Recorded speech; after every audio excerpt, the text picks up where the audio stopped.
জয় শিবচণ্ডী, কুচবিহারবাসীর জয় হোক। আমার উত্তরের রাজ্যহারা মানশিলার চরণত জানাং দণ্ডবোধ ভক্তি। আজকের আলোচনাটা হবে আমার এটাকার মানসিগিলা কেমন করিয়া গভর্নমেন্ট এই ৭০-৭৫ বছর মধ্যেই আমার এটাকার জমিদার যোদ্ধার মানসিলা কেমন করে নিঃস্ব করে দিল এত তাড়াতাড়ি। যেদিন ব্রিটিশ এই ভারত ছাড়ি চলে গেল ভারতক স্বাধীনতা দিয়া,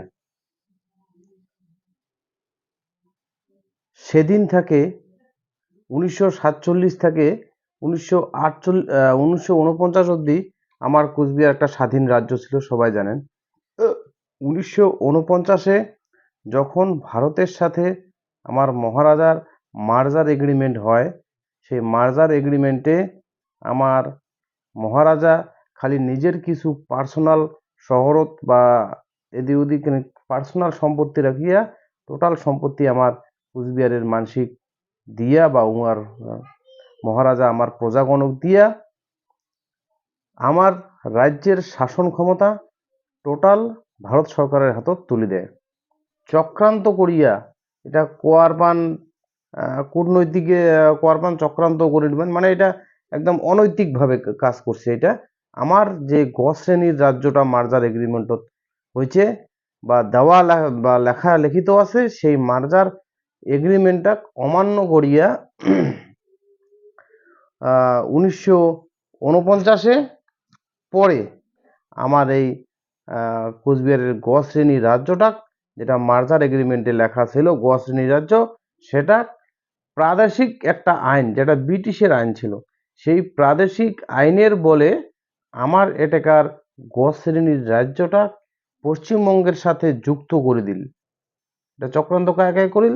সেই সময় আমার এটাকার কংগ্রেস ছিল, আমার এটাকার কংগ্রেসের মুখ্যমন্ত্রী ছিল তোমার ডক্টর বিধানচন্দ্র রায়, আর ভারত সরকারের স্বরাষ্ট্র মন্ত্রী ছিল তোমার সর্দার বল্লভভাই প্যাটেল। তোমরা ব্রিটিশের যে প্রাদেশিক আইন, সেই প্রাদেশিক আইনের বলে আমার গ শ্রেণী রাজ্যটা পশ্চিমবঙ্গের সাথে অ্যাড করে দিল।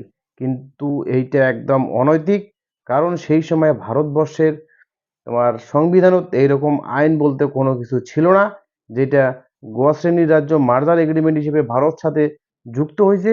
সেই গ শ্রেণীর রাজ্যটা কোন আইনের দ্বারাই আমরা একটা পশ্চিমবঙ্গ রাজ্যের সাথে যুক্ত করি। এই যে আইনটা, যেই আইন দিয়ে আমরা আমার গ শ্রেণীর রাজ্য গোটা কোচবিহার রাজ্যটাকে আমরা পশ্চিমবঙ্গের সাথে যুক্ত করিল, সেই প্রাদেশিক আইনটা ছিল ব্রিটিশের আইন। সেই ব্রিটিশ যখন ছিল, সেই ব্রিটিশ যখন ছোট ছোট রাজ্যগুলা শাসন করছিল, শাসন করতে করতে করতে করতে সেই রাজ্যগুলা এই প্রাদেশিক আইনের বলে উমার রাজ্যের সাথে যুক্ত করে দিয়া আস্তে আস্তে উমার রাজ্যটা বড় করছিল।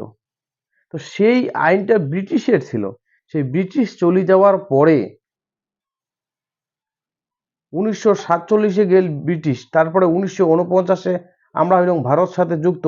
তারপরে আরো কিছুদিন পরে সেই আইনটা কেন করিয়া লাগু করিয়া আমার এটা অনৈতিকভাবে মানে তোমার পশ্চিমবঙ্গের সাথে যুক্ত করে দিল। না কাউ কিছু কওয়ার ছিল, না কাউ কিছু শোনার ছিল। ঠিক এইভাবে আমার এটাকার রাজ্যটা কুমড়া গিলি খায় আনিল। আর আমার এটাকার মানসি গিলা হইলাম সর্বহারা, রাজ্যহারা, নিঃস্ব মানসি। আমার মানসিগুলো নিঃস্ব করার জন্য প্রথম কংগ্রেস ১ নাম্বার অস্ত্র প্রয়োগ করছে এইটা। তারপরে ইমার অস্ত্র প্রয়োগ চলতেই ছিল। বিভিন্ন সরকার আসছিল, বিভিন্ন সরকারের বিভিন্ন রকম অস্ত্র, তবে ১ নাম্বার অস্ত্র ছিল এইটা।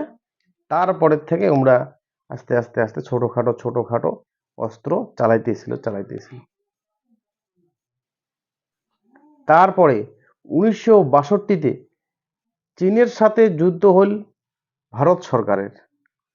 এবার ভারতবর্ষ অত তাড়াতাড়ি কিন্তু কতটা শক্তিশালী হয় নাই, যে এই কয়েক বছরের মধ্যে ১৯৪৭ থেকে ১৯৬২ সালে আসিয়ে আমরা একটা দেশের সাথে সশস্ত্রভাবে যুদ্ধ করবে।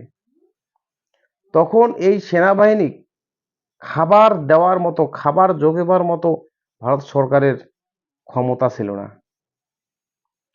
সেই সময় ভারত সরকার কি করিল, আমার গোটা উত্তরবঙ্গকান ছিল গোটায় যোদ্ধার জমিদার বংশের মানসি। সগারে বাড়ি ছিল ধানের গোলা বিশাল বড় বড়। সেই ধানের গোলাত কিন্তু আমার এটাকার রাজবংশী ভূমিপুত্র মানসিগিলা লক্ষ্মীর ভাণ্ডার এবং দেবতার ভাণ্ডার হিসাবে বা লক্ষ্মীর ঘর হিসাবে সে মাসাক আমরা কই ধানের মাসা, সেটাকে আমরা পূজা করছিলাম এবং মানছিলাম। কিন্তু ভারতবর্ষের সেনাবাহিনী সেই সময় সেই যুদ্ধ খাবার জোটেবার পাইল না ভারতবর্ষ, এবং আমার এটাকার মানসিগিলাক যোদ্ধার জমিদারি মানসিগিলাক এমন একটা তোমার ওজন বা বর্ধিত করে দিল যে তোমরা এই 1 মন বা 2 মন তার বেশি বাজারত ধান নিগির পাবেন না। এটা কোনো দেশের আইন। যাই হোক, হয়েছে এটা একদম বাস্তব। শুনিবেন আগের বুড়া বুড়ি লাগতে আমার এটাকার মানসিগিলাক বাজারত ধান নিগিবার বাধা করে দিছে। একটা জাস্ট লাগু করে দিছে যে এই 1 মন বা 2 মন বা এইটার বেশি বা 20 কেজির বেশি নিগির পাবেন না।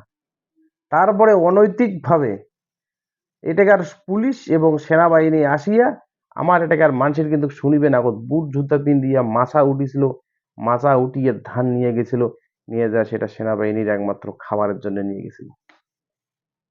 এটা সত্য কাহিনী, আগের বুড়া বুড়ি মানছিলারটা শুনেন। তো আমার যখন লক্ষ্মীর, আমার যখন দেবতার মাছাত উঠিয়ে ধান আমরা নিয়ে গেছি, তখন কিন্তু এটাকার মানসি মনে মনে খুব একটা আঘাত পাইছিল।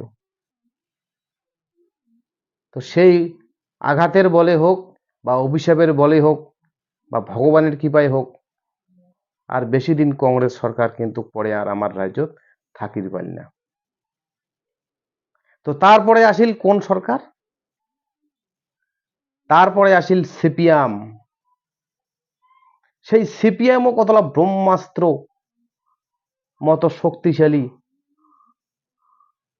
অস্ত্র প্রয়োগ করছিল আমার নিরীহ মানসিগিলার উপর। সেইটা হবে নেক্সট 2 নাম্বার ভিডিও, পার্ট 2। জয় শিবচন্ডী।